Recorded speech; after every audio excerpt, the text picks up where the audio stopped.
Ma Binu, don't be angry.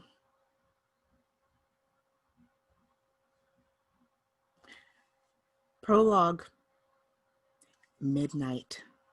The full moon beams over a small compound in Ijurin, Nigeria.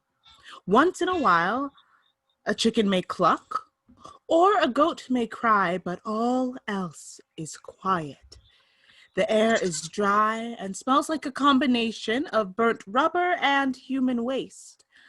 October 21st, 1975.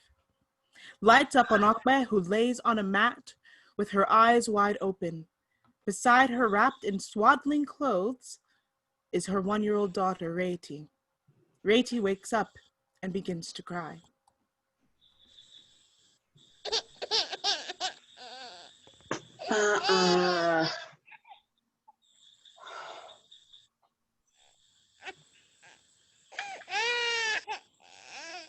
What's wrong, Sidney? You can't sleep?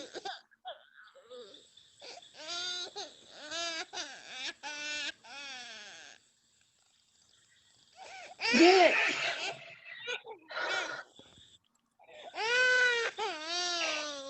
Don't be angry at me, eh?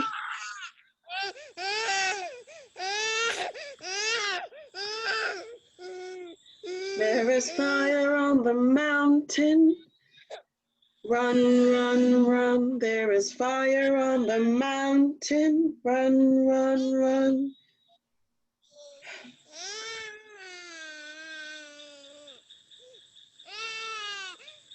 Please, Reiti, go to sleep.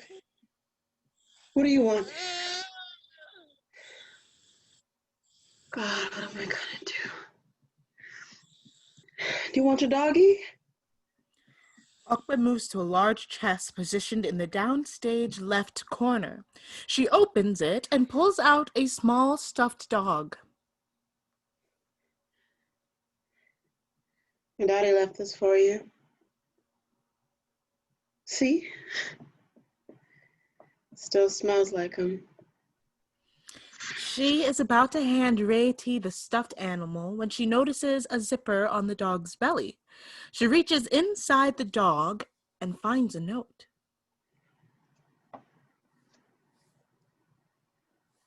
Never forget, your father loves you. There is always a place for you in America if you choose to come. Call me. Ma Binu.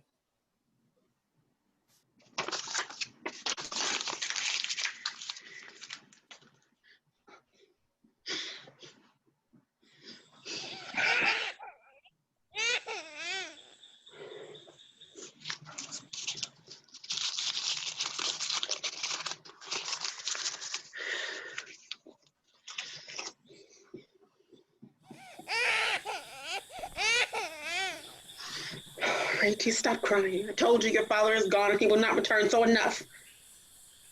Okbe snatches the dog away from Reiti. Reiti is quiet.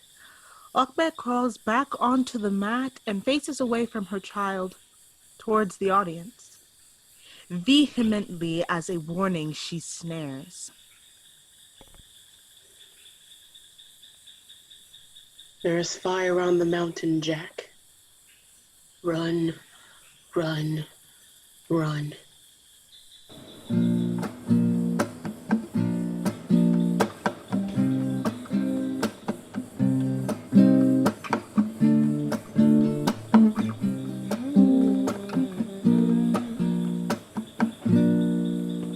There is fire on the mountain, and nobody seems to be on the run.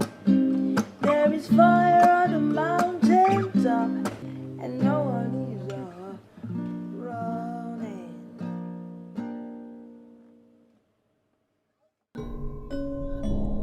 Ado Ekiti, November 22nd, 2006. Reiti, now 20 years old, hides underneath the hospital bed, drenched with sweat and breathing heavily. After not too long, A red-nosed clown in colorful clothing walks confidently on stage with a machete in hand. The clown stops, sniffs the air, and listens for a whole minute before giving up its search. Displeased with losing its prey, it exits stage right. Ray T scrambles into the hospital bed and pulls the covers over her head just as the sad clown re-enters. The clown struggles to drag a giant moon on stage and attach it to a lift. As the moon rises, the stage is covered with the shadows of a tall tree, as if a forest is rising with the moon's ascension. Welcome to the dark forest. There is fire on the mountain. Run! Run! Run!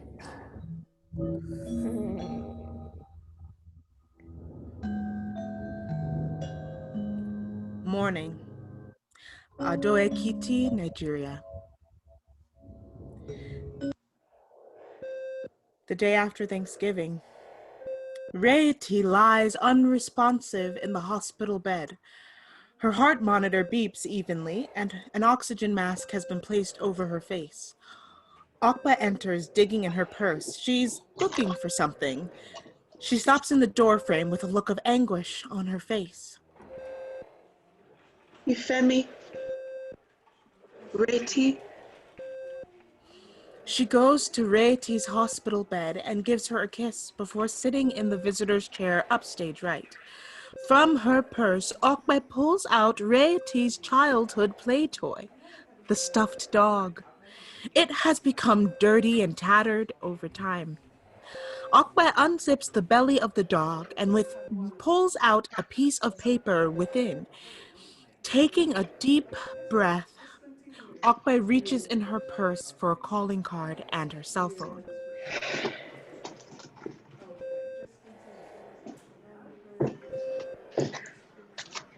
Oh, God.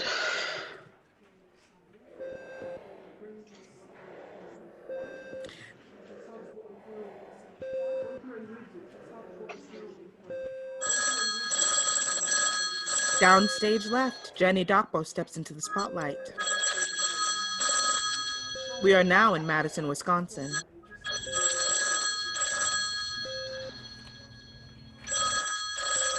Jenny has stepped into the home office to answer Jack's phone. He's never changed his number. Hello, this is Jack's wife speaking. Hello? Yes, this is Jenny Dapo. Hello, I would like to speak with, Jack? Jack Dogbo? Okay, and may I ask who's speaking? My name is... Tell him it's an old friend from Ado Ekiti, Nigeria. Oh, of course, Ikaba. Jenny unknowingly says the wrong Yoruba greeting, but she feels pleased with herself for speaking her husband's language. One moment, please. Akba looks at her phone in disbelief. She gets up from the hospital visitor's chair and sits on the bed with Reiti. Jack steps into the spotlight.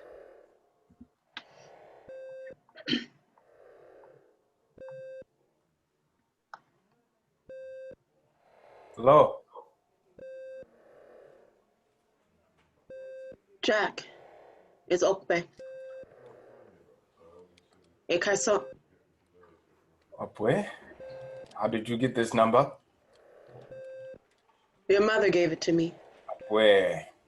My mother died 10 years ago. It was before she died.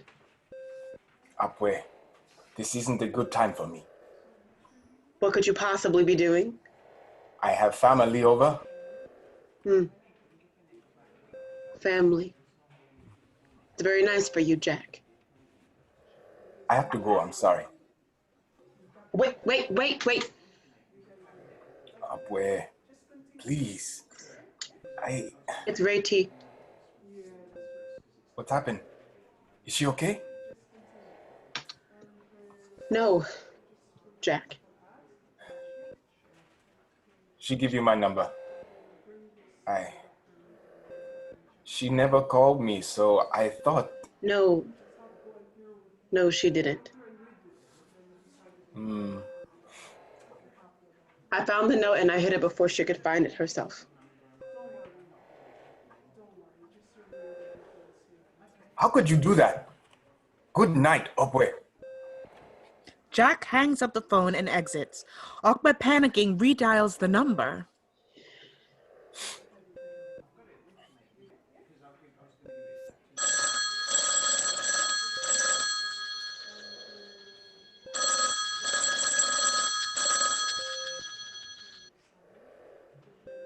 Stop calling this number. I went to Babalawo. He said that Reti is lost in Ekiti. Here, her body is here with me, but I can't touch her. I can see her breath, I can feel her heartbeat, Jack, but her spirit is gone. She's not here anymore. Her eyes haven't opened for 6 weeks. You are the only one, he says, that can reach her and wake her up. Okwe, you cannot believe Babalao. Babas are con artists, notorious liars. The money that you will spend on Babalao, you could be using for a real doctor at the real hospital. She is at a hospital, Jack. Do you think I'm stupid? I've tried everything.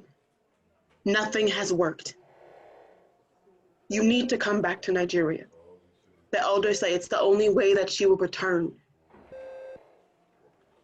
She's gone to find you, Jack. And if she doesn't return, her death will be on your head.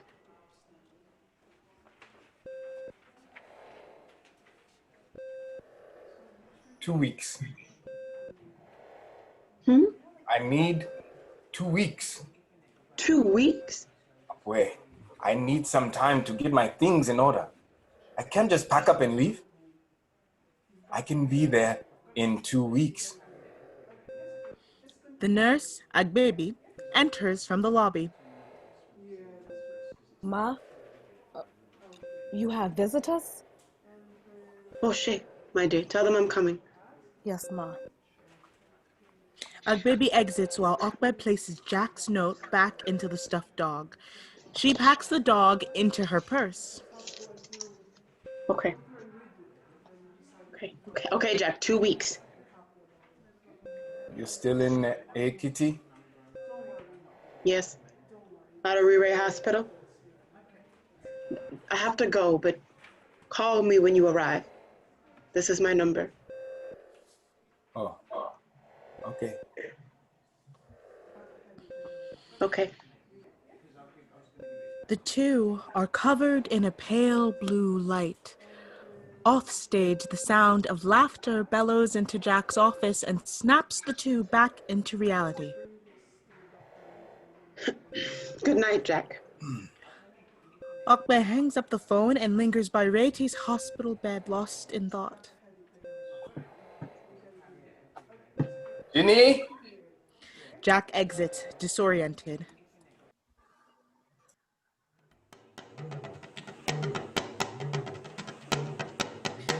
Lights up on the hospital.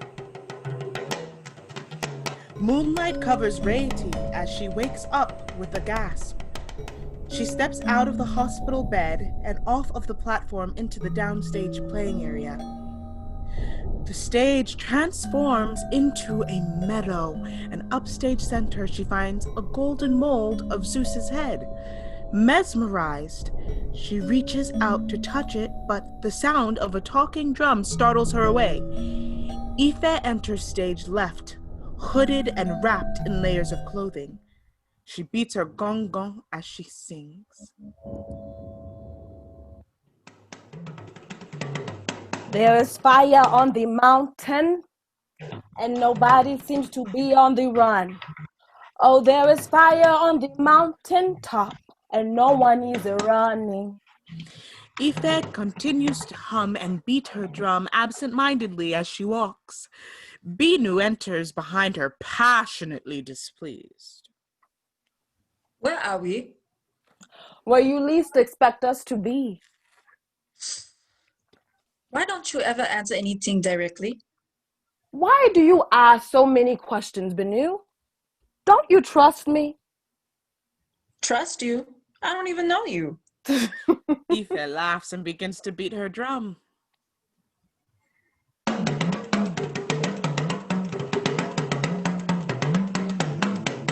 Ibaru!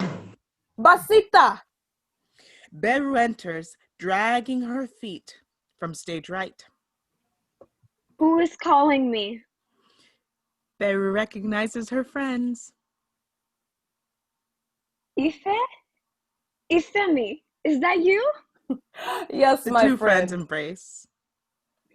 Yes, my friend.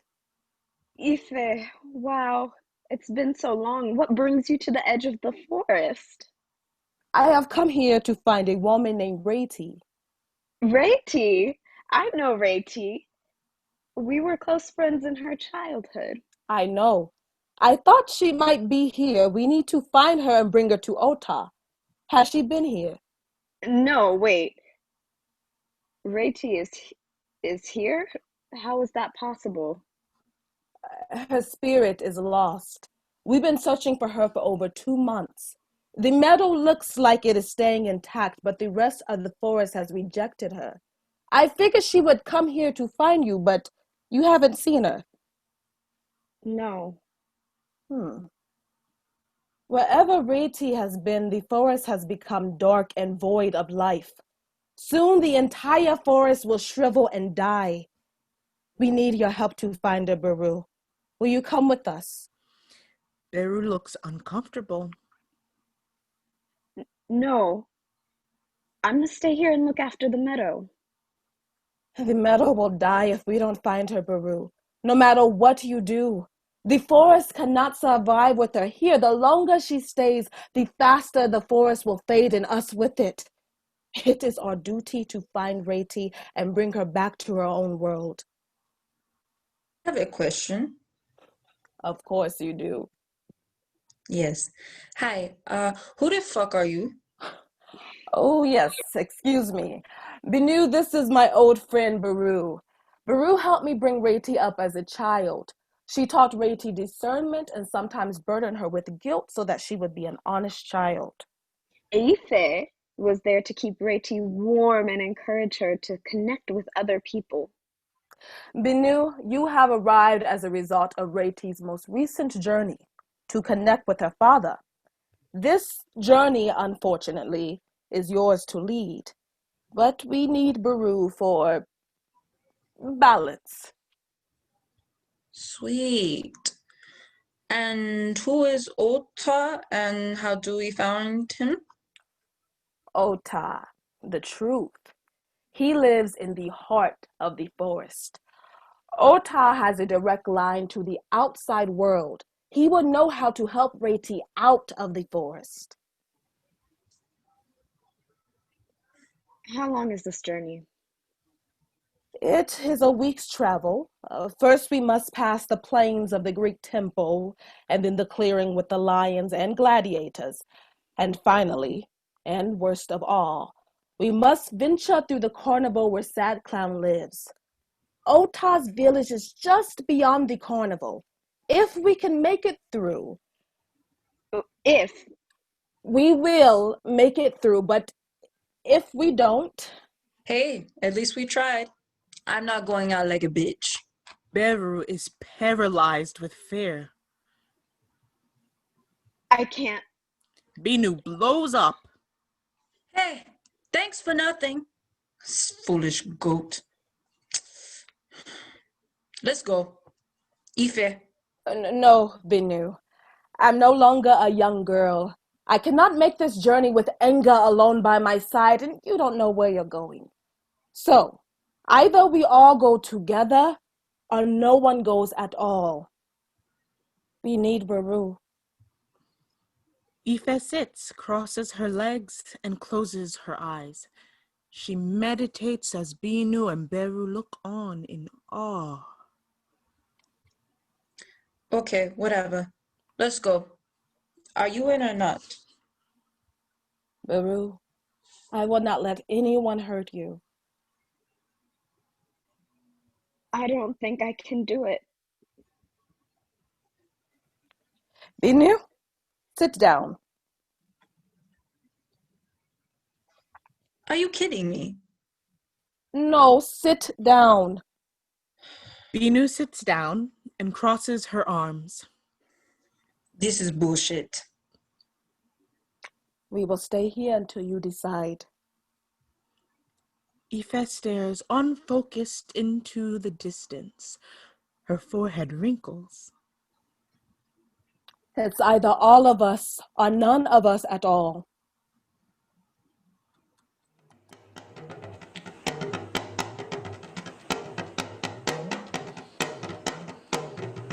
The hospital.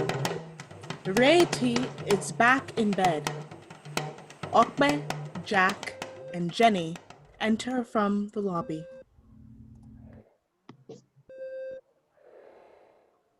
Thank you so much for getting us from the airport, Okwe. You can call me Mommy Ray-T. Oh, Mommy Rarity. Sorry. I'm so sorry about your daughter. If there's any way we can help, please let us know. If it's a financial need, it's not a burden to us at all, really. I don't need your help, Jenny. I need his. Jack, this is your daughter, Ray-T. Jack goes over to Rarity and takes a long look. He smiles. She looks like me. Excuse me? Okbe pushes Jack away from the hospital bed and cradles Rarity. Baby, Ma? watch Ray-T while I go to the market. Yes, Ma. I think it would be best if I left for now. If anything changes, tell Baby she will call me immediately. Okbe looks at Jenny with scorn and exits. I won't be long. She hates me. She does not hate you? Yes, she does. I can see it in her eyes. Do you not see the way she looks at me? You called her by her first name. Is that bad? How could I have possibly known? It's my fault. I should have told you. It's not personal. Jenny, please. This is a very difficult situation for me. And you think this is easy for me? No, but I was The hoping... fight is cut off by the entrance of the twins. Taiwo and Kenny enter stage right. So there's definitely not a vending machine here. I told you there wouldn't be. We're in the middle of a fucking forest. What do you think? What do you think? Kenny sees Rarity. Whoa.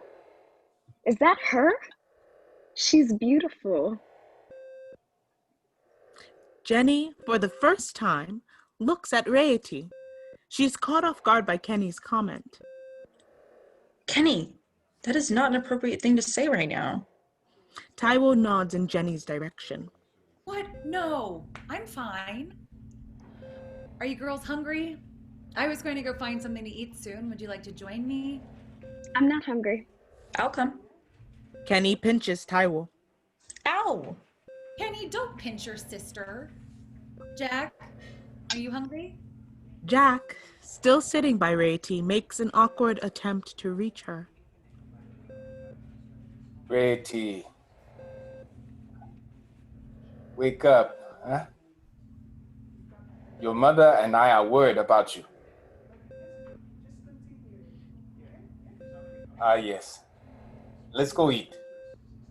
I'll come with you. Kenny, Taiwo, are you coming? Oh, I'll stay back with Kenny.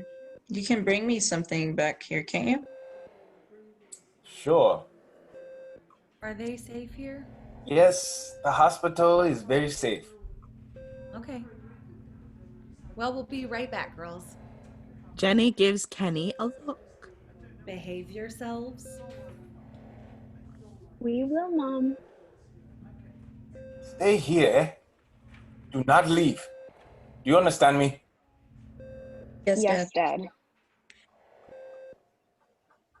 Kenny pulls a flask out of her pocket.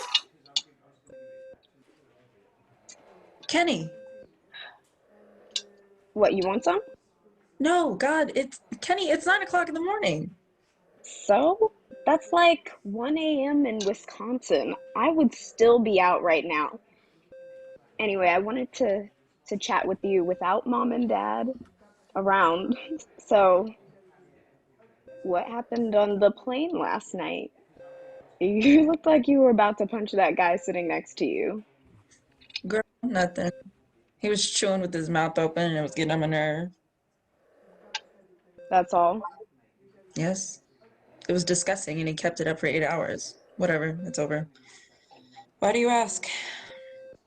I don't know. It seemed like maybe there's something else going on. Taiwo goes to look at Rarity. She's pretty. Right? Doesn't she look like Dad? I suppose. Taiwo, this is our sister. This is not my sister. I don't know this woman. Rarity's heart rate suddenly spikes. Taiwo moves, nose upturned, to sit right in the guest chairs upstage right. And Kenny runs to the lobby door to get Agbaby. Hey, nurse, something's going on. Agbaby enters and places the oxygen mask on Rarity's face. Is she all right? Oh, yes, she'll be all right. You never believe me, but I think it's a good sign. It's her way of engaging with us. Keep talking to her and let her know you're here. She likes it. Do you think she'll wake up? That will depend on your father. It is our belief that Rati's spirit is lost here in Ekati. Miss Ape believes that your father is the only one who can still make contact with her and guide her back. If Rati's spirit is no longer in Ekati and she is too far lost, then, well, we have to hope. Kenny and Taiwo exchange looks.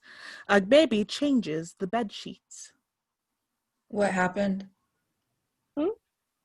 How did her spirit get lost? Rati and I are from the same small village in Ekati called Ijering. It's about 1 hour's drive south. In Ijering, most women marry and leave to go to their husband's village. But Rati decided to go to university in Abuja. When she came back, she built a school in Ijering and became a teacher. A surprise for us all. She taught children that it was okay to leave Ekati on their own. Leave Nigeria, she said. The world is too big of a place to stay in such a small space. We all heard the rumor of her father who went to America to be with another woman. Oh, sorry, it's some people bashed her for feeding their children false hope and lies. But Rati truly believed that children must be free to roam. Her own mother, being as strict as she, kept Rati at home all of the time. But Rati means hope in Yoruba, and she took her name very seriously. She was always beaming with light and ideals for the future.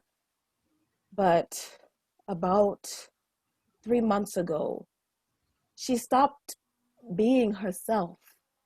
She started to look drained and tired all of the time, and she stopped smiling. It was like all the light was gone from within her. And 1 month later, she was in the hospital. That was 2 months ago. Excuse me, I've spoken too much. Kenny pulls out her flask.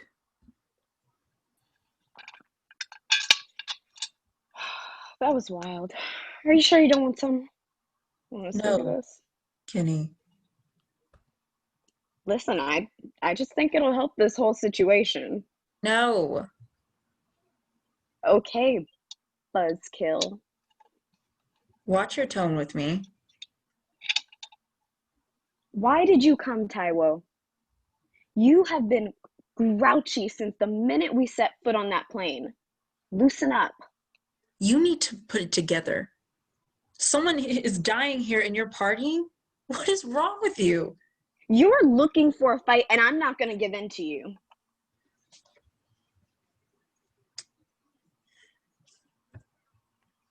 Excuse me, it's time to change her bedpan. Taiwo and Kenny step away from Rarity and sit in the hospital room's guest chairs. The transition continues as Agbaby begins to change the bedpan. So little Lucy turned 16, and like the movie she's been seeing, she has a lover and her daddy. She can't tell nobody till she make the evening news. But there is fire on the mountain.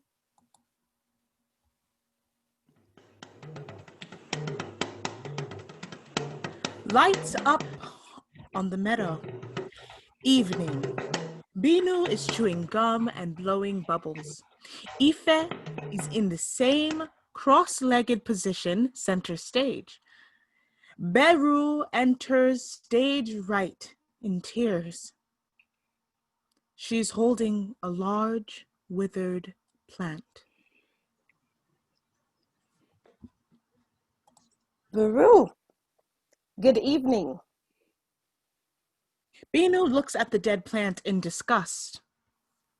What the hell is that?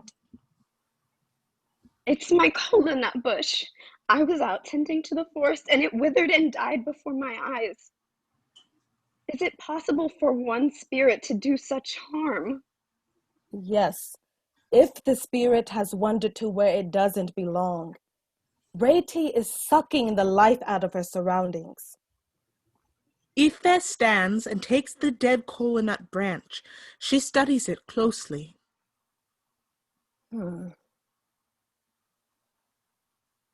We don't have long, Baru. What is your decision? Beru is about to speak when there's a rustling in the trees. The three dreamers turn to see who has arrived and are surprised to see Rarity step into the meadow. Rarity sees the dreamers, freezes for a moment, and then runs in the opposite direction. Hey, wait! Binu. Binu runs to stop Rarity. She reaches out to grab her. Binu, don't touch her. Ife takes out her drum and holds it up to the wind. The ancestors speak through the drum. Reti duro. Reti freezes and slowly turns around. How do you know my name? As she speaks, the meadow slowly begins to wilt and die.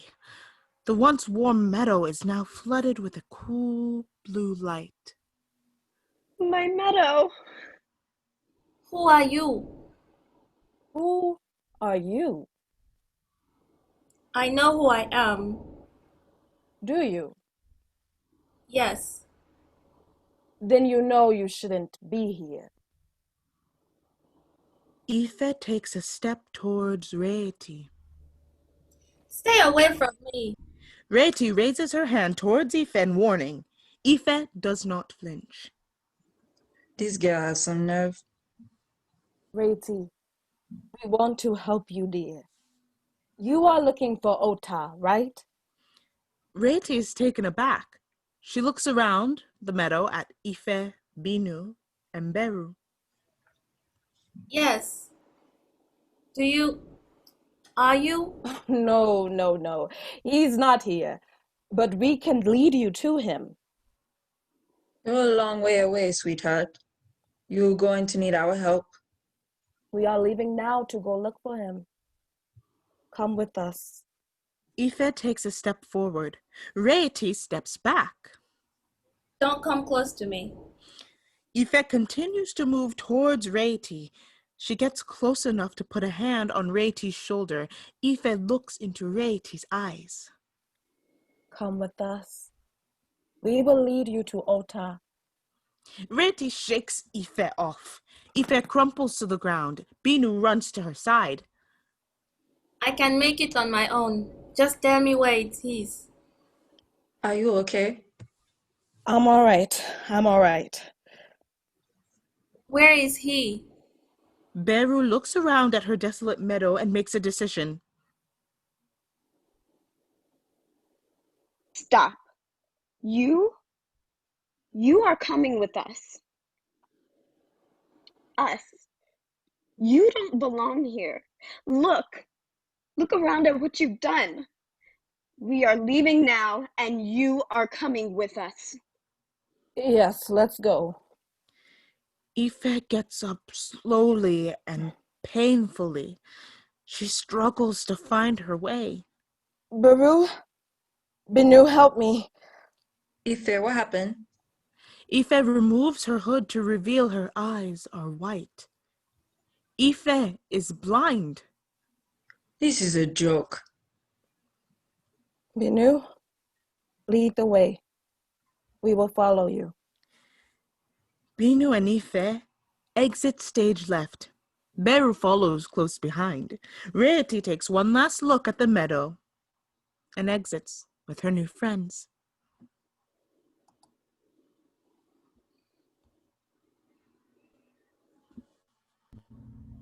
The next day, Jenny, Kenny, and Taiwo enter the hospital room.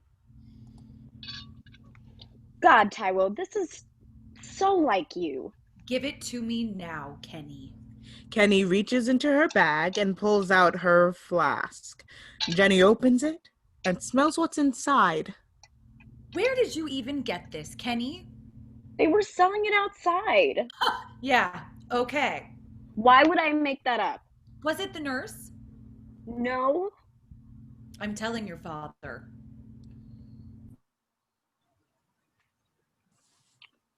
Thanks, Taiwo.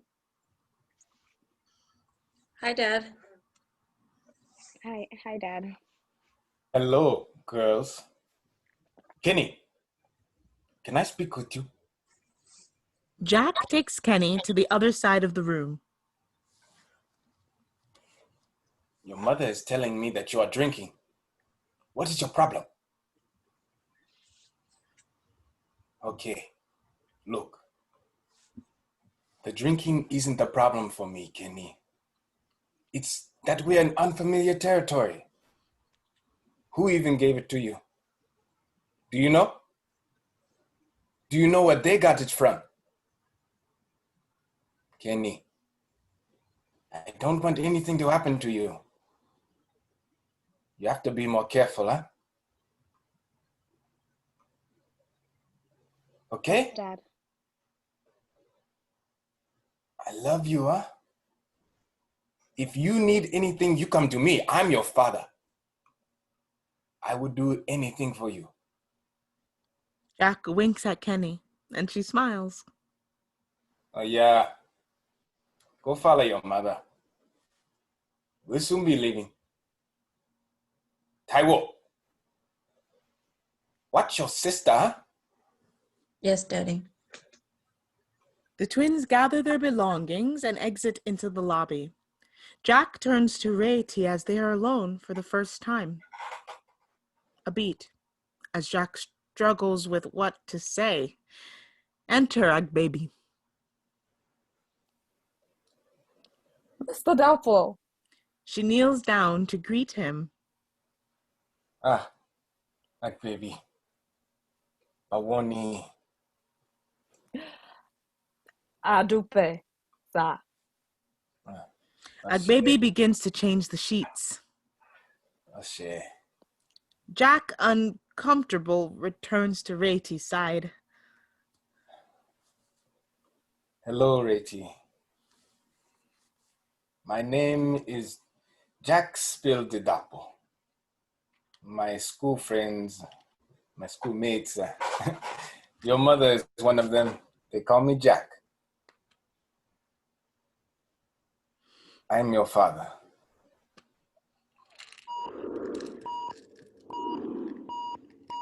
Are you there? Can you hear me? Rati! Rati's heart rate climbs to a dangerous level. Jack runs to the lobby door. Agbaby! Agbaby! Agbaby enters and checks all the monitors. Is everything okay? She's having trouble breathing. Agbaby takes off the oxygen mask and begins to do manual compressions on Rati. Okbe enters as the chaos builds. What is going on? Baby? Okbe pushes Jack out of the way and runs to Rati's bedside. What happened? Jack reaches out to pull Okbe away from the hospital bed. Let her do her work. Don't touch me. She's fine now, Ma. The three watch as Rati's heart rate returns to normal.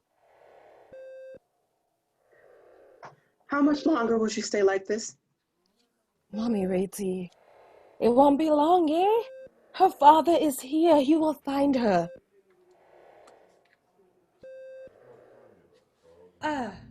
Hello, Rati's mom.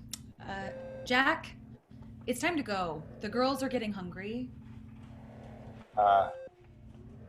Jenny? Okay, baby.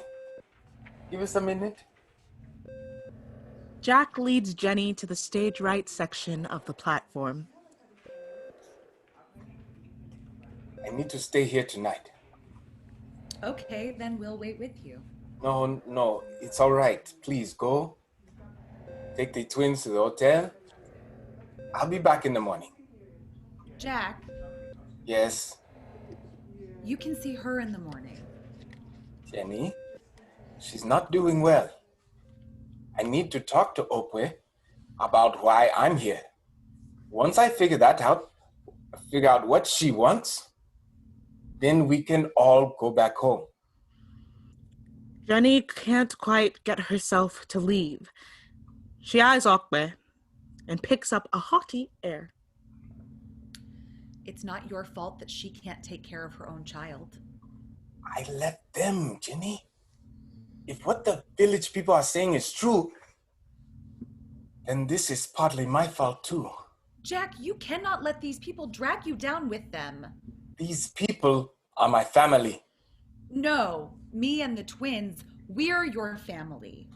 I have to stay, Jenny. Okay, Jack. Fine. We'll be expecting you in the morning for breakfast, Without a doubt. Good night, Jenny. She's a good one. Apwe, why am I here? Help me to understand. The doctors cannot help her. Then what am I going to do? You think I know, Jack? The elders have taken the decision out of my hands. Rati needs you here, and so you're here. That's all I know. Mr. Dapple, will you be staying here tonight? Yes. No. Baby, leave us. Absolutely not, Jack. Oh, wait, did you not hear me just tell my wife I was staying, right? I'm staying. Jack, I'm too tired to stay here with you all night, and I don't want to be in the same room with you all night. Then go home. It's not going to happen, Jack. You don't have to worry about anything. I'm her father. Go home. Take care of yourself. And let me take over for one night. I can tell you need the rest. It's not a good idea. Why else am I here, Okwe? Let me try to do something. Okwe. Okwe pulls a small stuffed dog out of her purse. Jack recognizes it immediately. There is always a place for you in America. You would have taken her away from me. I gave you the choice. You had no right to take that away from her. Jack snatches the dog from Okwe.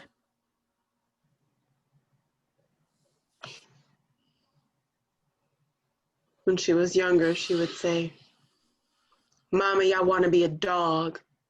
I would say, "Of course you cannot be a dog. You are a beautiful young girl." But she would pout. Mommy, dogs are free to roam the forest. They can go wherever they want, anywhere. Yoruba girls are not free to roam. Mommy, I want to be free. This dog gave her hope. It was as if she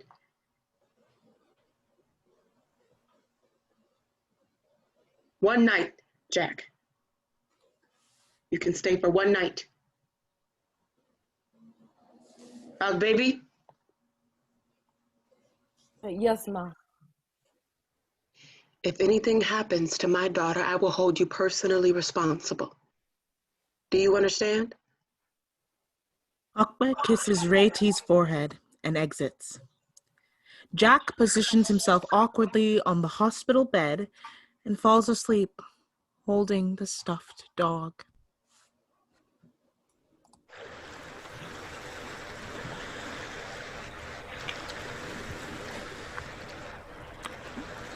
The quiet shushing of waves against the shore.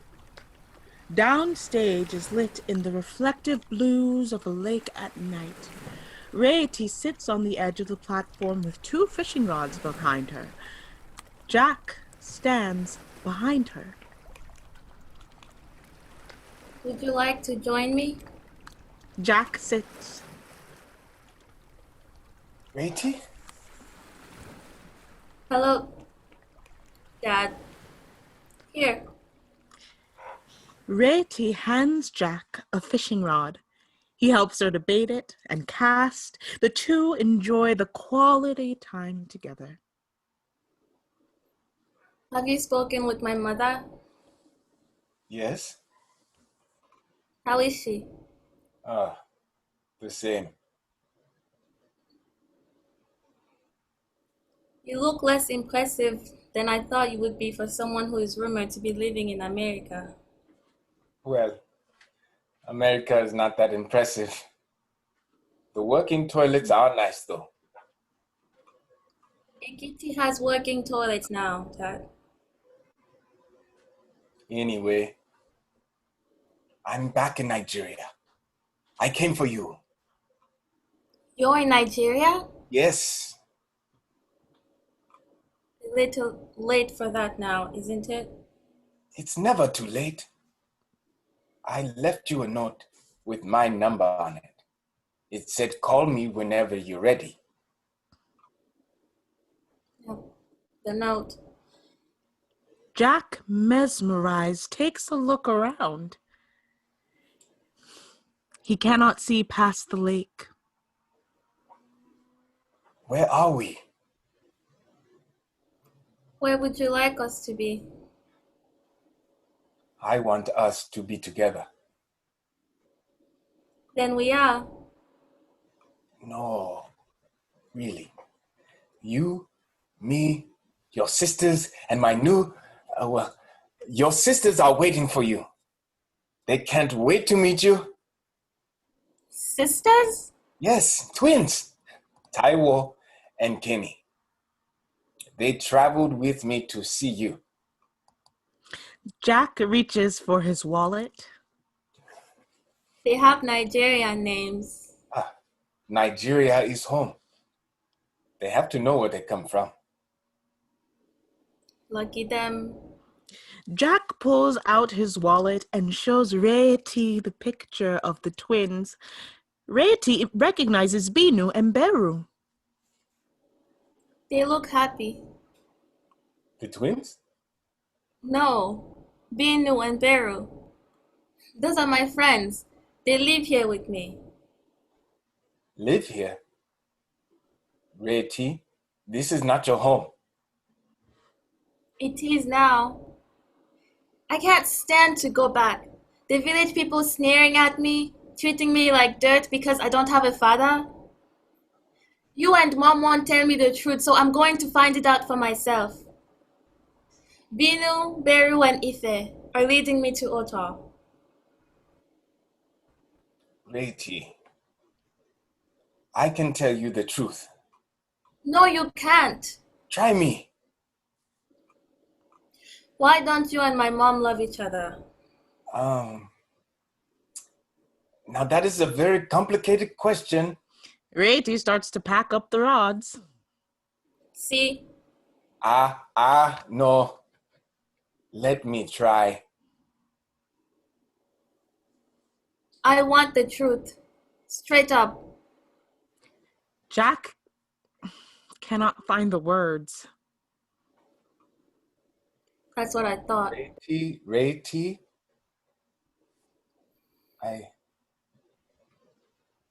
Either I find Ota or I die in the search. I won't go back without the truth.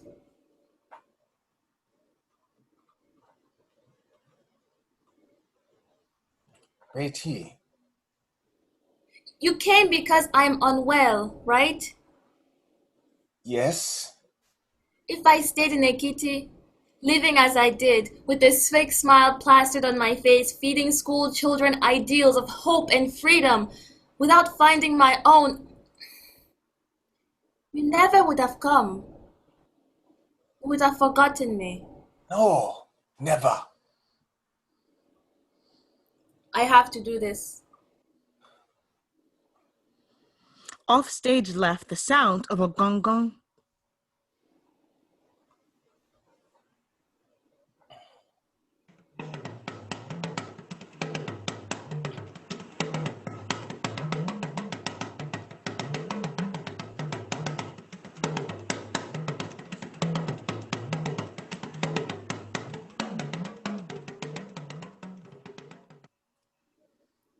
I have to go. It's almost morning. No one knows I came here to see you. No one knows I know my way out of here, and they can't ever find out. Come with me. I can't. I'm not finished here yet. Good night, Dad. Tell my mother I love her. Reti, wait. Jack pulls out the stuffed dog. This is for you. Reti takes it and smells the fur. Thank you. Jack tries to follow Reti, but is pulled back into the real world. He wakes up with a start in the hospital bed and races to the lobby door. Akbebi! Akbebi! Ko okwe. A clearing in the forest. Ife, Binu, and Beru are resting. Reti enters quietly into the clearing so as not to wake the group. The glow of blue water lights the forest behind her. She silently packs her bags and is about to exit stage right when Ife's gong gong makes a sound. Dide, dide, I want me dide. Reti? Where are you going? Thank you so much for your help, Ife. I'm so grateful. But it's time for me to continue this journey alone. So you are sneaking away in the middle of the night because you are grateful? Okay. Reti, what's happened? I should never have come with you in the first place. I was doing fine on my own. But Reti, it's not safe. Beru, I've made it 2 months on my own in this forest. Rati, we're so close. Why are you leaving now? I do better on my own. Rati moves to exit, but is stopped by the sound of carnival music. She is cloaked with a heaviness. Oh no.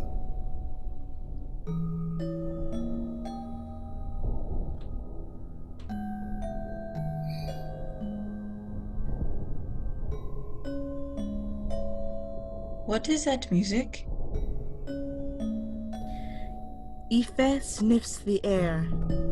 She slowly covers her gongon. We've made it to the carnival.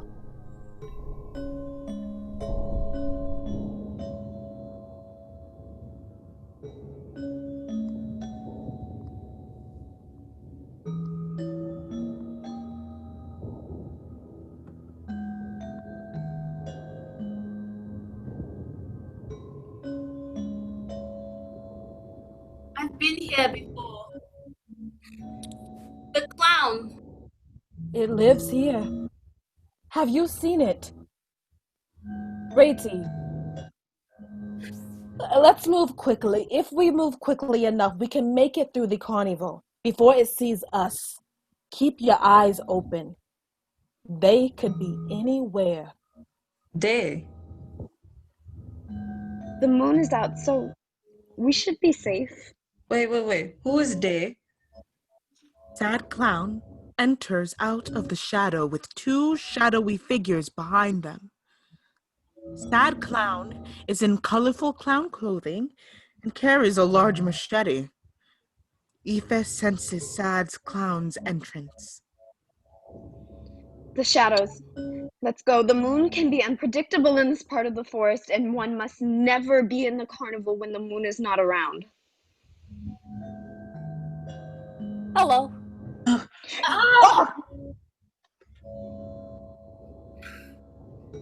You!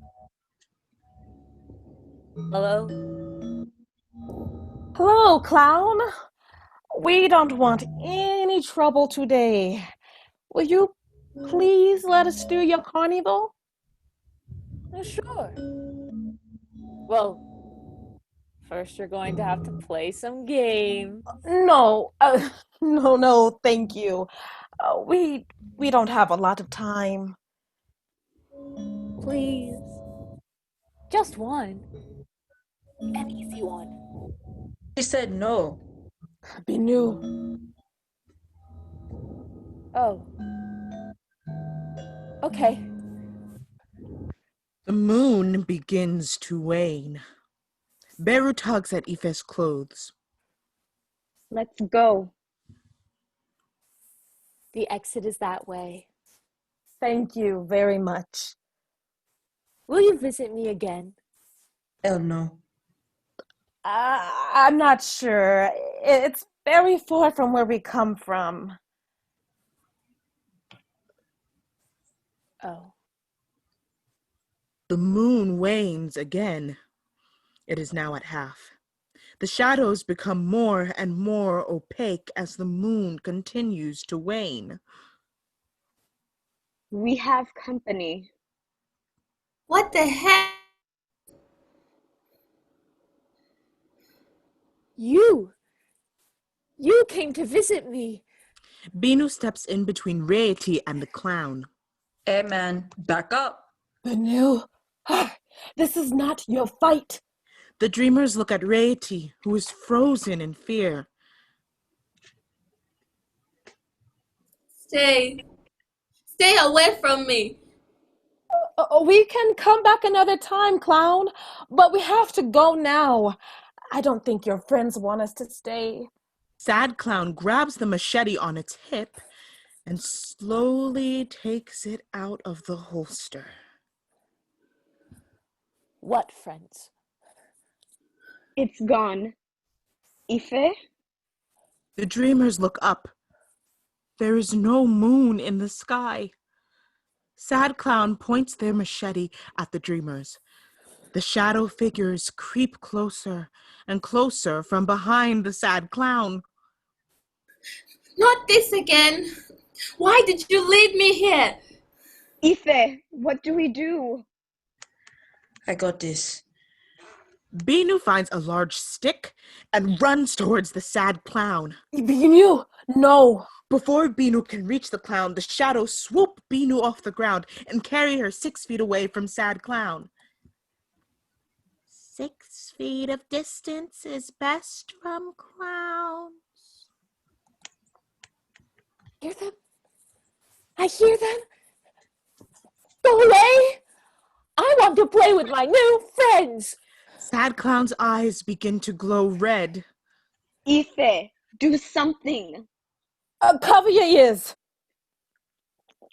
The dreamers cover their ears as Ife plays a loud, feverish rhythm on the gong gong.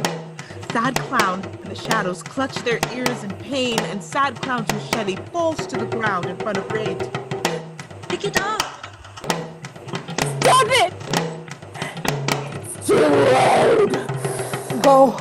Go! Beru and Reiti run towards the exit. Binu picks up sad clown's machete and swings it in sad clown's direction. Binu! No, he is just a child. Let him go. Looks like a crazy person to me. The shadows hold sad clown back as they struggle to get their machete from Binu. Go. Now.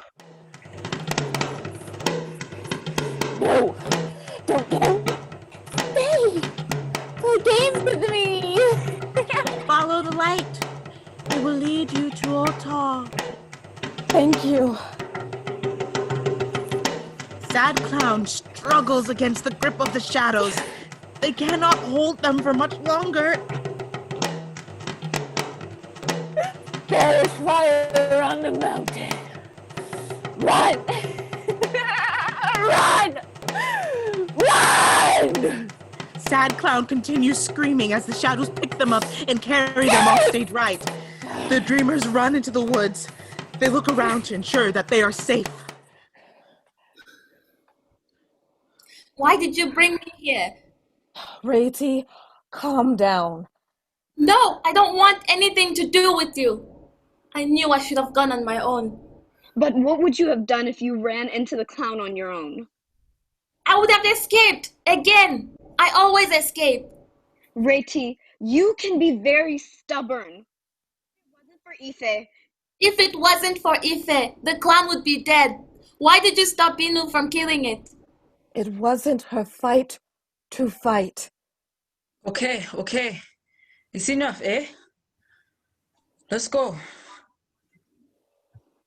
I'm not going anywhere with you. Listen. We are this fucking close, eh? Let's go. No. Reiti. No! Let her go. Ain't great. but Binu. Let's go. Are you sure you want to stay? I'm fine on my own. Okay. Ife lifts up her drum and hands it to Reiti. Take this. It will help you along the way. Your journey seems longer than we thought, my dear. Reiti, shocked, doesn't know what to say. Oh yeah, let's go. Binu herds everyone off stage. Goodbye, Reiti. Reiti is left alone in the forest. She pulls her stuffed dog out from her backpack and smells it.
Act 2. The hospital. Rarity is convulsing in her bed. Akbebe holds Rarity's head while Akbe grabs her arms. Jack and Jenny watch on helplessly.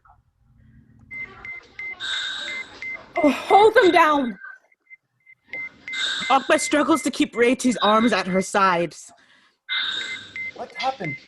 She was fine yesterday. Honey, we should go. Jenny, stop. I'm not leaving now.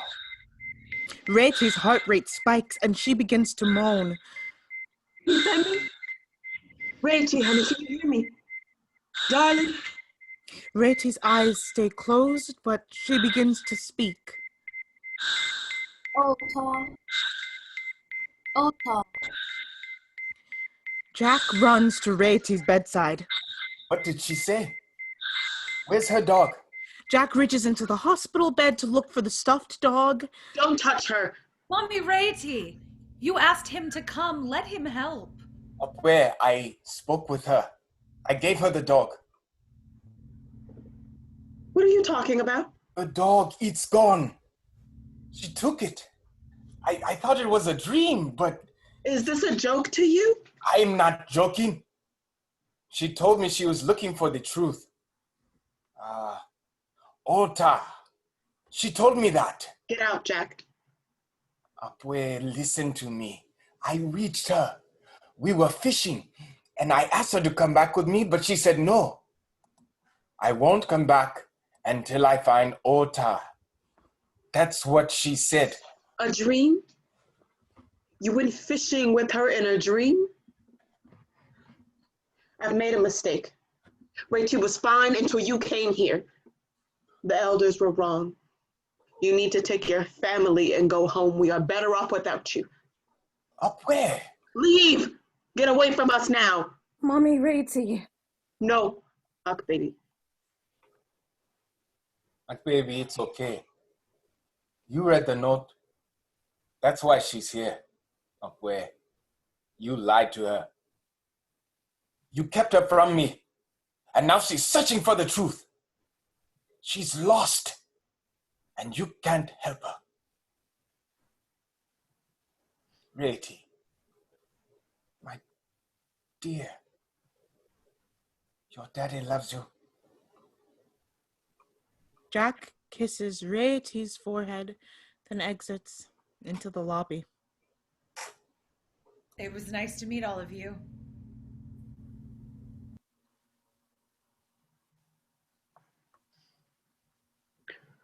What do you know of this? It's true, Ma. Rarity told me she found her father's letter. It was around the time she started to become sick. But I didn't realize that it was the cause of her illness. And you didn't tell me? It wasn't for me to tell Mommy Rarity.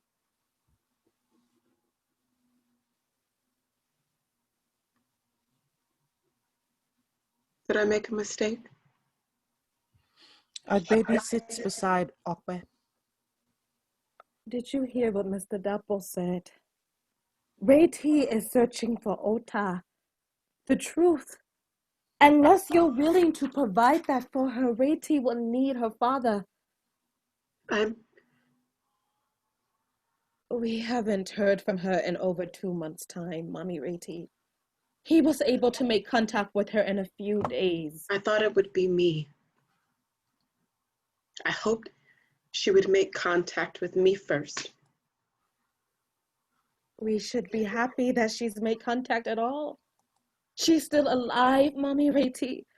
She's fishing. Let us rejoice, for God is doing a great thing. She's stable now. Go home and rest. I'll call you if anything changes. Okwe takes her bag and exits stage right. Baby takes a deep breath, smooths out her nurse's uniform. She sits by Rarity.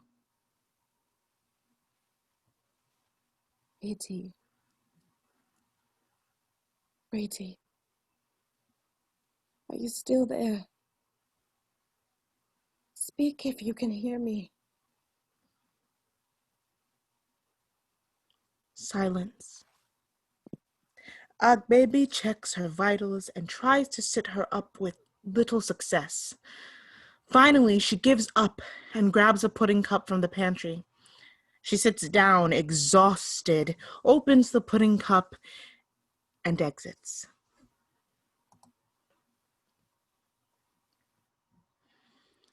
Lights up. The hospital. Evening. The hospital is quiet, except for the hum of the machines, keeping Rarity alive. She is permanently attached to an oxygen machine. Akbe is beside the hospital bed, holding Rarity's hands. Jack enters from the lobby.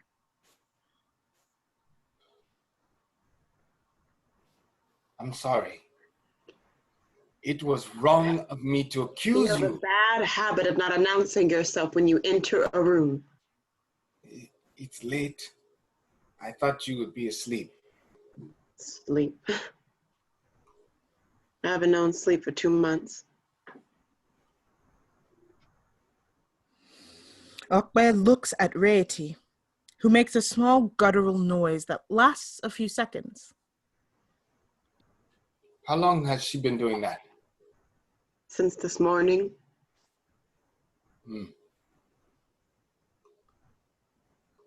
Oto. Once in a while, she whispers, Ota.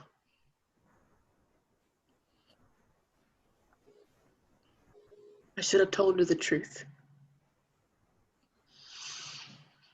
I thought that if I told her you'd left us without a word, she wouldn't go looking for you. It seems I was wrong. Why didn't you tell her? That you left me for a white woman? That I wanted to see her. I wanted her to believe that you were dead.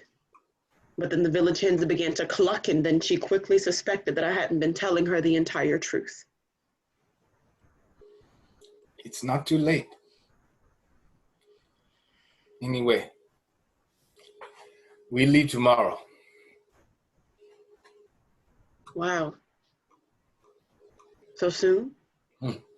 Not soon enough for Jenny. The way of life here doesn't sit well with her. The twins want to stay. If you brought Jenny home more often, wouldn't she learn to adjust? Come home for what?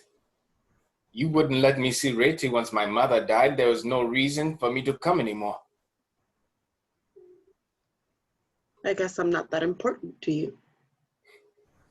Where? You have never made me feel welcome. Jack looks at Rarity, who is tied to multiple machines.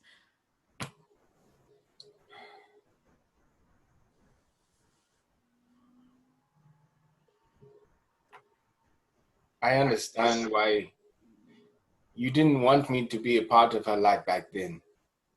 You were angry and I was vicious, but Apwe, I am not the same man today that I was then. I failed her once before. I don't want to do it again. It wasn't that you left me, Jack. It was how you left me and with who. Kuna shewo yimbo kon. Apwe, watch your mouth. You left me in shame and embarrassment. Enough. We are here now. I don't blame you for being upset with me. But Jenny has nothing to do with... She's nothing but kind to you since the moment she stepped into the hospital. Why should I be upset? I knew your father. Should have known the apple doesn't fall too far from the tree. They warned me. 2 years after Rati was born, your father came to me to tell me that you had left for America. Of course, I already knew by then. But when I asked him why you would leave without saying anything to me or to Rati, he told me that it was none of my business. Know your place, he said to me. never listen to my father. I learned that at a young age. I will never forgive you for leaving, Jack, but right now I can learn to forget if you stay. For Rati. Wait, you asked us to leave. We bought our plane tickets. Jack, you are the only one who knows what Rati is going through right now. Your father was a rude, stubborn, and distant man who hurt you. Just like your father. I can see how that made it hard for you to connect with other people. You were always living in your own little world, just like she is now. I understand now that you are the one who can save Rati. She doesn't want my help. So be someone else. It's a dream, right? Visiting hours are about to end, Mr. Dapple. Thank you for coming to Ekiti. Safe travels to you and your family. Baby, it's all right. Mr. Doubtful is going to stay. Really? I have to talk to my wife first, Jenny. But if it's all right, I'd like to stay. Of course. Thank you, Mr. Dapple. Thank you. Thank you, baby. You have taken great care of my daughter, and I'm sure you had some hand in talking sense into my ex-wife, my stubborn ex-wife. Watch yourself. It seems like stubbornness is not only a Dapple trait. Baby, you're excused. Jack and Okbe clasp hands. Thank you, Jack. They place their hands on Rati and begin to pray. Our Father, Our Father, who art in who art in heaven, hallowed be thy name. thy Thy kingdom kingdom come, come, thy will thy be will done be done on on earth earth as it is in heaven. Give us this day our daily bread. Yes. The village. The dreamers enter in semi-darkness. There is a beam of light coming from offstage left. Binu is holding Sad Clown's machete with white knuckles. The silver of the blade reflects off of the thin beams of moonlight.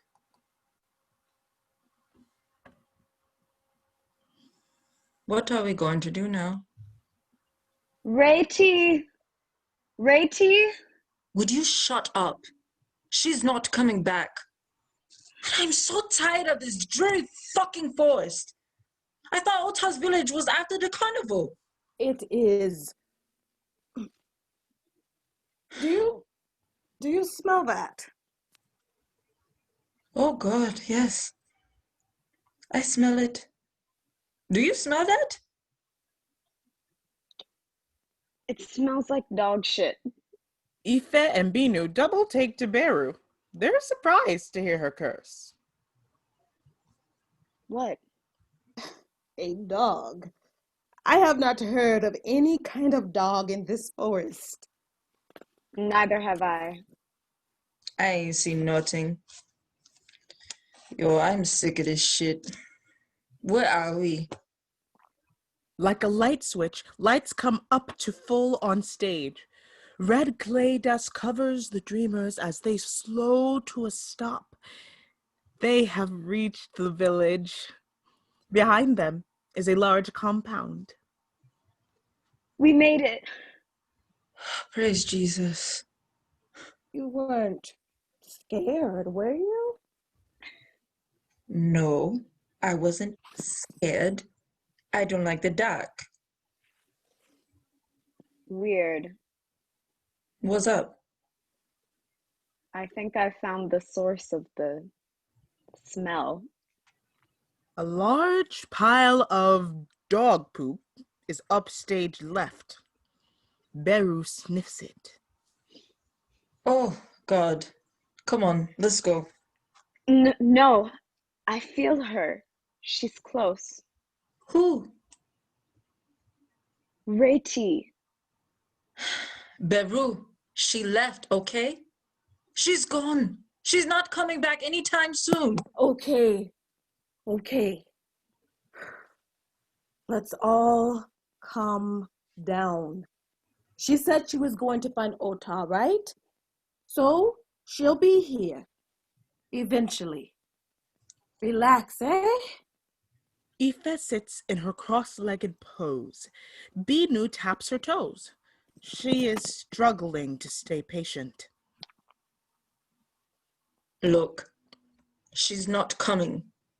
We don't even know this gal, right? All we know is she's doing stuff that is causing destruction of this forest. But the forest always revives, Aoife. Let's go find Ota, and maybe he'll be able to help us kick her ass back to where she came from, where she's supposed to be. Binu heads upstage towards the city. Aoife stops her. Binu, for once, listen to me and wait. Binu waits, pouting. The crew waits in silence. I don't think she's coming.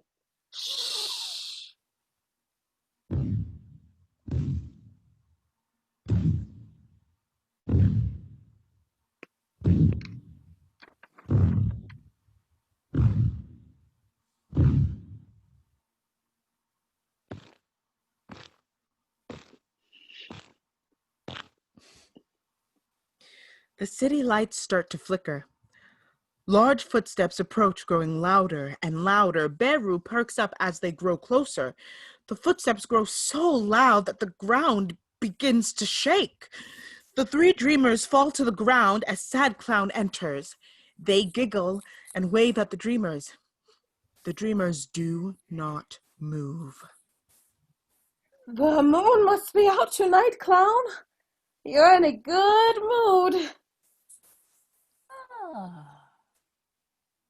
Was that you making all that noise? Binu heads towards Sad Clown. Binu, stand back. Aoife grabs Binu before she gets too close to Sad Clown.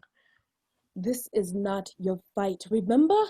Sad Clown looks off stage into the woods from which they came. Puppy? Ooh, what is it going to do? Cuddle me to death? A dog runs on stage. He runs past Sad Clown and into Aoife's arms. In the distance, the sound of a gong gong. Fire on the mountain. Run, run, run. Fire on the mountain. Run, run, run. The dog licks Binu's face. No. Get away from me. What is this thing? One shadowed figure approaches the dreamer slowly from the edge of the forest. Aoife, what do we do? I don't know. Follow my lead. Binu picks up the dog and places the machete at his throat. Binu, no! Step any closer and the furball gets sliced. Binu struggles to hold the squirming dog. He bites Binu's thumb, wiggles out, and exits into the forest. Ow! A moment later, Reti enters sheepishly. Aoife's gong gong is strapped over her shoulder, and the stuffed dog is in her hands. It's Reti! Do you know?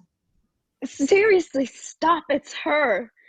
Reti, we are so happy to see you. Hope and fear embrace.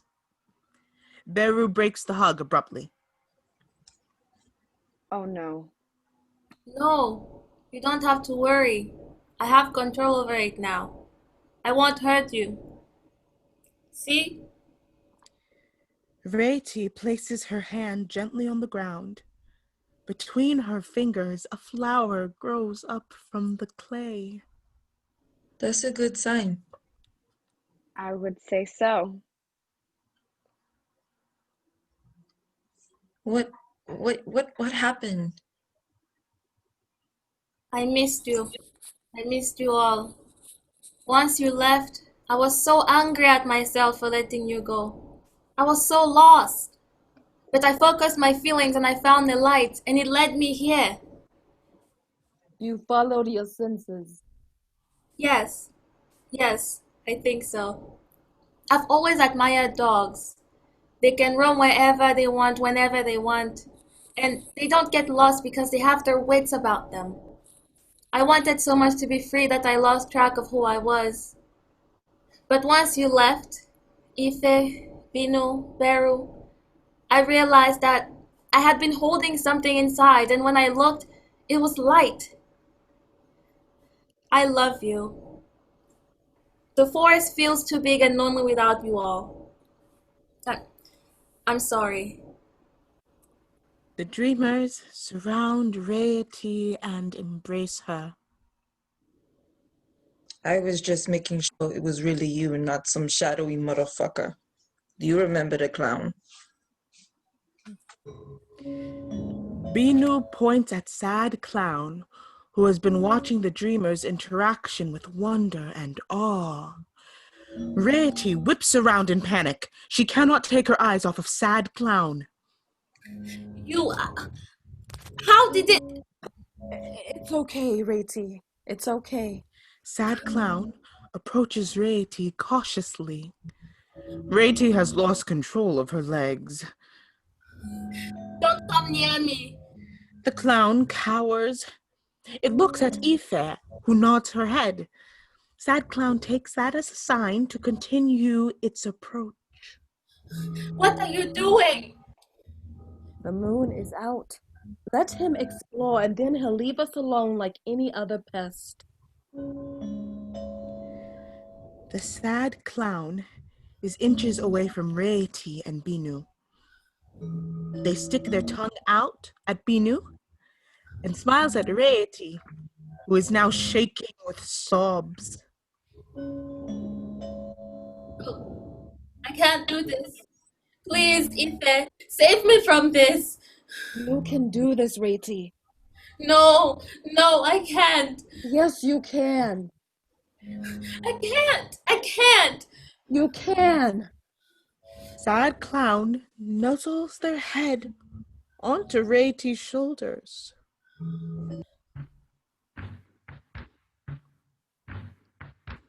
One day the river will overflow, and there'll be nowhere for us to go.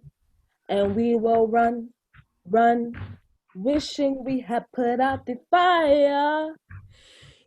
Ife stops drumming. Sad Clown is asleep. The shadows carry Sad Clown away to a soft patch of land and retreat into the shadows. But a motherfucker is cute when he's sleeping. Reti touches her heart and listens. Thank you. I did nothing you couldn't have done for yourself. Ife, I'm ready to go home. But the truth is, I don't know how to anymore. Let's find out together. Ife lifts her gong to the wind, and the ancestors speak through the drums. Otawambi, the truth is here. Wani boetiwa, look for him where you haven't yet looked. The elders say, Ota is near, and to look for him where you haven't yet looked. Wanibo etiwa. Where could that be? Ife begins to drum, absent-mindedly. The dreamers ponder the riddle. Binu scopes the place out. Finally, The clown! What? Look where you haven't looked. I've spent so much time running from it that I missed it completely. It's so obvious. What's obvious? Reti crosses to the sleeping, sad clown and gently wakes them up. Can I play a game with you?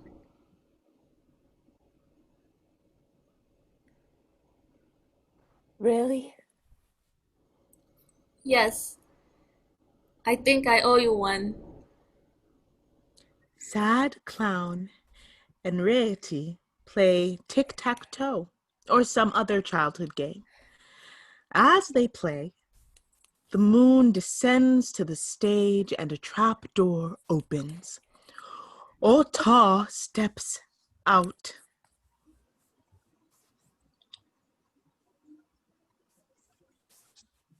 Can I join you?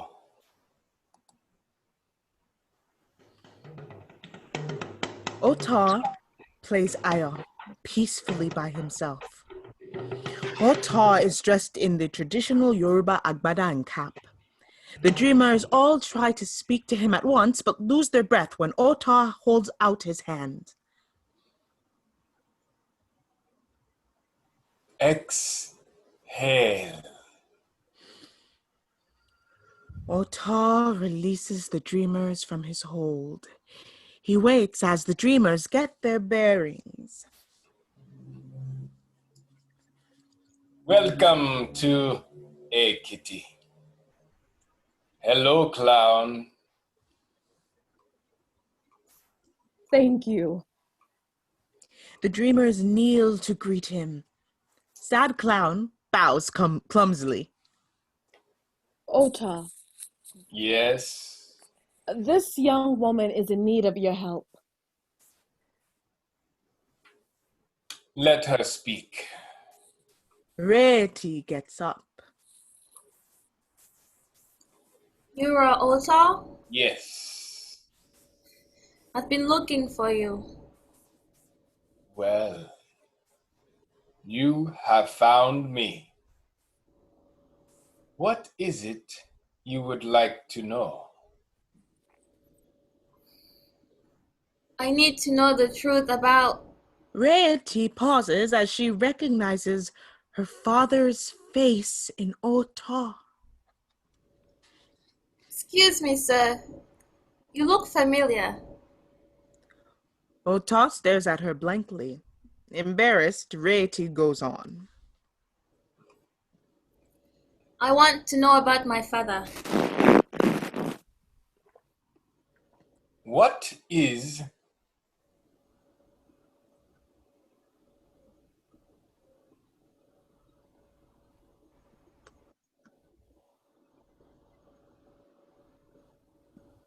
your father's name? Reti has to think for a moment. His name is Dapo. Jack Spilde Dapo. Correct. A mock. What would you like to know? Reti looks around. She is uncomfortable. I want to know why he left. Speak up. I want to know why my father left me. My mother and I. He left when I was 2. As you wish. Ota takes Reti downstage center. He takes her hand and channels Jack. Reti, I knew it was you. Reti, listen. Your father and mother married young and out of necessity, not love. Not long after you were born, your father took a trip to Americas. He quickly met another woman, Jenny. It was a difficult decision, but ultimately, your father chose love over duty. So he left us for a white woman? Why didn't he ever come back? He has built a life in US. He drove taxis and worked every kind of small job so that he could build a life that you would be proud of. He wanted you to join him. So why didn't he come and find me? He was scared. Of who? Reti, your mother is not to be messed with. Oh, right. She wouldn't let him see you or speak to you. She told me that he died, but I knew that couldn't be true. I searched for him everywhere I could. Your father is the reason you are able to attend university outside Ekiti, Reti. Unfailingly, your father would send 5,000 naira a year to go towards your college fees. He was the one who gave you that stuffed dog when you were a baby. He never forgot you. He left you a note. I know. I have read it. Oh, why didn't you call? It was only recently. I didn't think he would know who I am. Of course he does. Did you know your father calls you every year? What? No. Every year on October 15th. That's my birthday.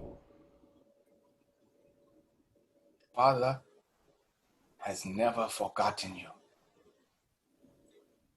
Ota shakes off Jack. He is exhausted from the effort.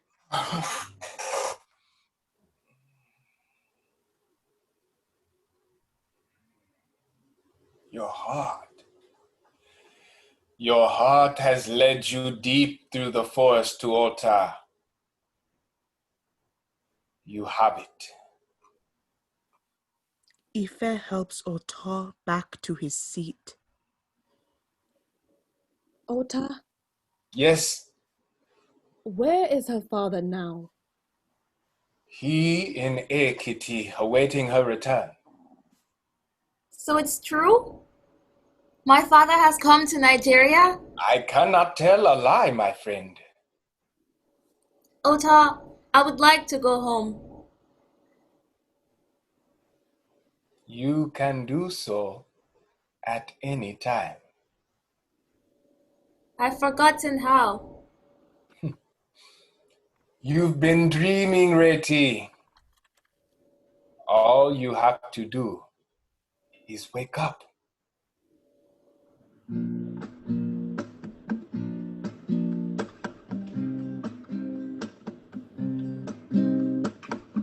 A moment.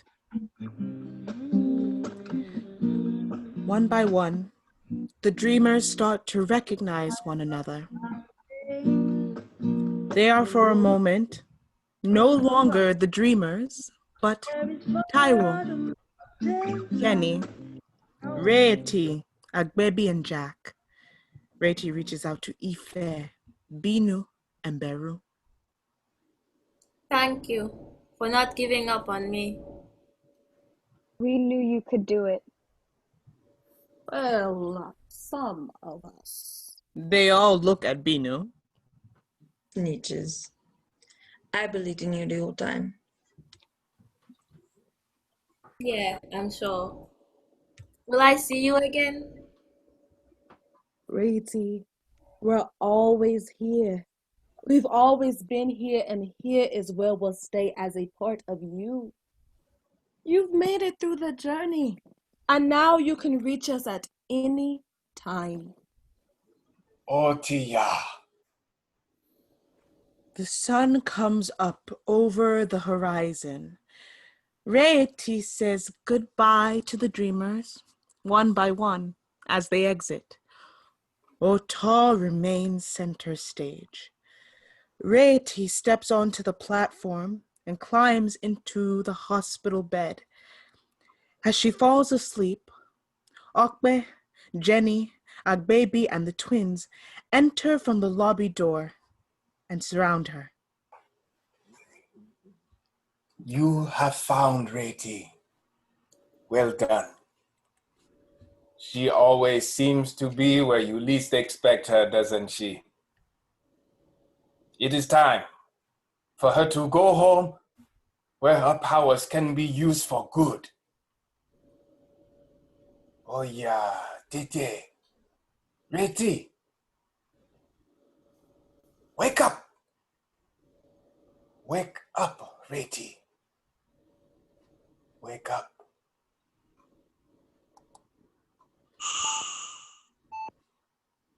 The stage is covered in a blinding orange light as we transition into the hospital room.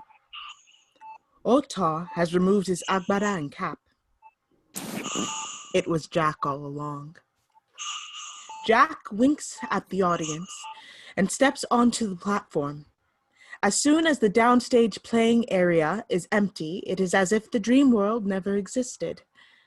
A hospital janitor enters and starts mopping the playing area.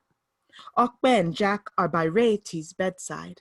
Agbaby is in the doorway of the lobby, Taiwo is asleep on the guest chairs, and Kenny is standing anxiously by her mother in an upstage corner.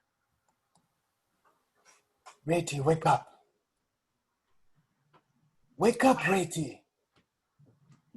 Wake up. Reti's eyes open.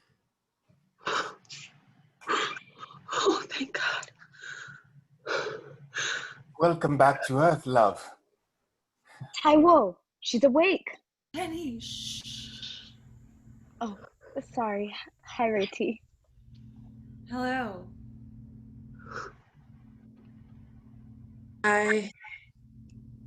Welcome back, Reti. Reti looks around. She sees her parents. Come on, girls. Let's go. Happy to meet you, Reti. Welcome back. Jenny and the twins exit, but not before Kenny runs to give Reti a hug. We'll talk later. Reti is alone with her parents. She takes a good look at Jack. I cannot believe that you're here. I came as soon as I could. I've wanted to come for a long time, but Okay. We can talk about it later, right? of course. You have my number? It's memorized. Mommy? Reti, Femi, welcome home. Reti nuzzles her head on her mother's shoulder. Thank you, Mommy. We thought... I was afraid it was too late. I've never seen you together. Jack and Okbe look at each other. We wouldn't be here without you, Reti.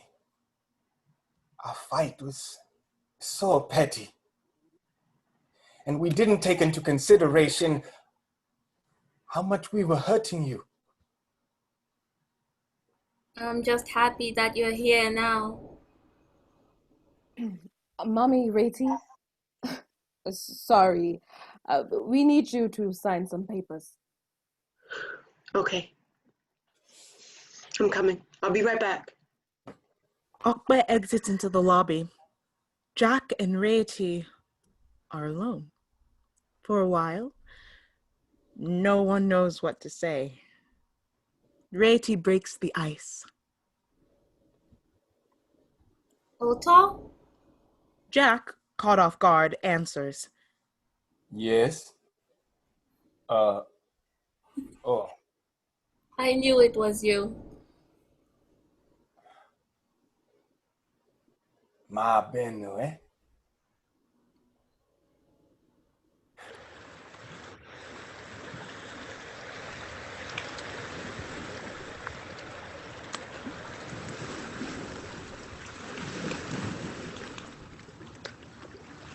sound of motorcycles and traffic. Jack exits, and Rarity is alone in her hospital bed. She gets up and gets dressed as she speaks directly to the audience. If you could ask anything of truth itself, what would it be? Would you ask for a nicer car? Would it have to do with how you look, your family, your parents? You could know any truth, what would it be? How about a conspiracy theory? A celebrity? Yourself? I would ask, why is it so hard for us to see ourselves for who we truly are? Look at me. Do you see me? Truly? Do you see me, or do you see what you've already assumed me to be? It doesn't really matter, does it? Because I see your stares. I can see you. And you don't hide your stares well. I know what you think of me. And you know what? I agree with you. Even though somewhere inside I know you're wrong, I choose to agree with you. To save myself time and energy, I agree. I choose to believe that you see me better than I can see myself. Judgment must be reserved for the weak of heart. My name is Rarity. Hope. How did I come to be? I was loved without measure. I was told that I'm capable and smart. When I set my mind to something, I was taught to do it and do it well. My laziness was reprimanded, and I was reminded that I need to fill my own cup before I fill anyone else's. I taught myself that sex is spiritual. I am precious, and my parents' issues are not my issues. I have been loved and have loved others, so I will never again question if I am forgotten.